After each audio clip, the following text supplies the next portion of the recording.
नमस्कार, मी कीर्ती गायकवाड. स्वागत आहे आपलं आय न्यूज 28 मध्ये.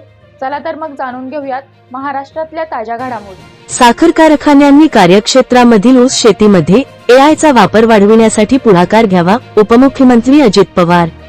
माळेगाव सहकारी साखर कारखाना येथील छत्रपती शिवाजी महाराजांच्या नूतनीकृत पुतळ्याचे अनावरण.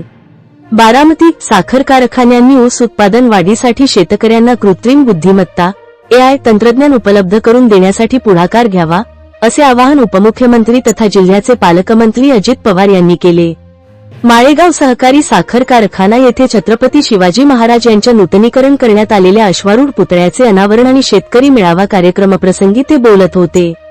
यावेळी कारखान्याचे चेअरमन ॲड केशवराव जगताप, माजी चेअरमन बाळासाहेब तावरे, सोमेश्वर सहकारी साखर कारखान्याचे चेअरमन पुरुषोत्तम जगताप, छत्रपती सहकारी साखर कारखान्याचे चेअरमन प्रशांत काटे, पुणे जिल्हा सहकारी बँकेचे संचालक संभाजी ओळकर, दत्तात्रय येळे, रणजित तावरे, जिल्हा परिषदेचे माजी अध्यक्ष विश्वासराव देवकाते, सोमेश्वर सहकारी कारखान्याचे माजी चेअरमन राजवर्धन शिंदे आदी उपस्थित होते.